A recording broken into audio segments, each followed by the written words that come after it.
So we are wrapping up an extremely important series. I've enjoyed it because it has helped me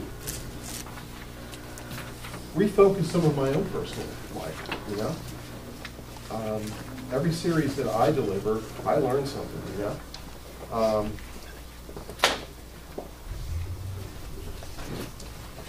We want to be able to say that we have love at last sight. That the last moment that we enjoy a relationship, it's the best.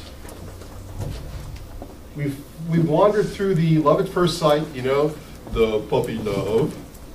We've wandered into the, oh dear Lord, what have I gotten myself into? That second look phase. And we broke through to the love at last sight phase. We've looked at three principles, arts, if I could call them that we need to add to our lives. One, being the art of being all there. You have to make a choice in your relationships to be there for that individual. We saw how critical it is. In that part of the journey, we discussed that, hey, you know, I'm really cool. I'm stoked that you have 635 Facebook friends, but they're not friends. A friend is someone you can call in the middle of the night when you want to talk. And will meet you at Tom Jones and buy you the $3.39 breakfast special. That's a friend. In that first week, we looked at the fact that we need to look at 2 or 3 or 4 key relationships in our lives to identify, to work on. Then we saw in week 2 that we needed to be intentional, that we needed to act, that yes, there was a commitment, but commitment without action is completely futile. That you and I must choose to act, which leads us to 3, which we have to risk being awkward. Yes, there's going to be moments that you're going to say, what was I thinking? But you've got to risk that. Is not your relationships valuable enough to be willing to step out and risk exposing your weaknesses in order to grow closer with that individual? Which leads us to today. This is the week I think it's the most impactful, because this is the week we're going to talk about what you have to give up.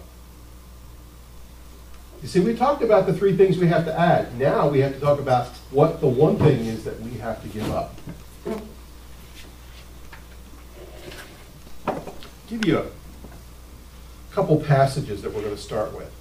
I'm reading out of the Message out of Ecclesiastes. It says, there is a time to hold on and another time to let go. Yes, we're going to talk about the art of letting go. Because there's some stuff that isn't good for you that you're holding on to. That if you hold on to them, I'm telling you, you will not be a better person. Your relationships will get flushed. You'll have a difficult life. And you will not be a very pleasant person when you get to be 60. You won't. In Exodus 2, verses 2 and 4, excuse me, Exodus 4, verses 2 and 3, God says this to Moses. Then the Lord said to Moses, what is in your hand? What is that? A staff. He replied, the Lord said, throw it on the ground. So today, we're going to talk about what you need to throw on the ground. So let's pray. Father, speak to us, change us. Help us to become those people that know how to love at last sight, that have true relationships, that understand what intimacy is about. Not just intimate with our best friend or our spouse or our children, but Lord, with you. Help us to be honest today. Help us to take a look at our lives and determine what we need to let go. Amen. I love the passage in Ecclesiastes because it talks about there's a right time to hold on and another time to let go. It's true in our relationships, but not in the way we think. There are a lot of people walking away only to discover that they walked away from the wrong thing. Sometimes we get into a relationship, whether it's with a friend, or a marriage relationship, or with your children, and we have this picture in our mind of what this person should be like. And after we know them, and they aren't anything like what we had pictured. You see, in the art of letting go, you have a choice. Here's the choice. You could throw away the picture and keep the person, or you could pitch the person and keep the picture. Ooh, that's cold. Let me say that again. You can throw the person away and keep the picture, or you can throw the picture away and keep the person. You see, we miss some of the greatest opportunities in our lives in experiencing and maturing love because we're holding on to the wrong thing, or we're letting go or holding on to the wrong thing. I love what God says to Moses because I believe God is asking, what's in your hand?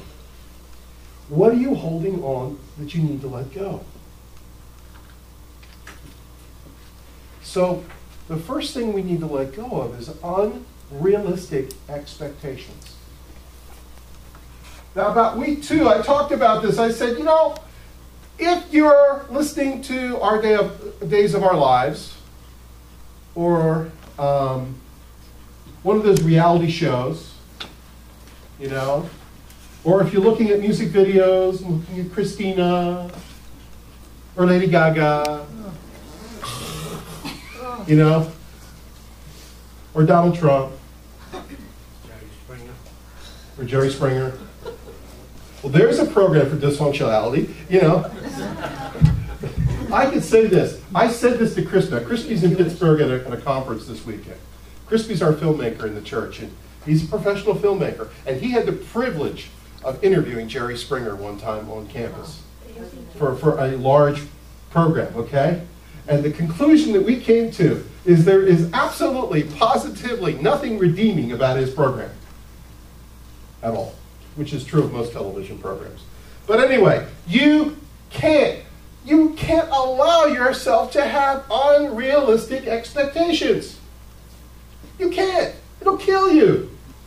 It'll kill your relationships. Here's what happens for your children. You will live vicariously through your children. You'll project into them what you think they want to be, what you want them to be, and next thing you know, you're burning them out. You look at your spousal unit, and you sit back and say, he ain't a hunk. Well, maybe you married the doughboy. What's that got to do with it? You married him.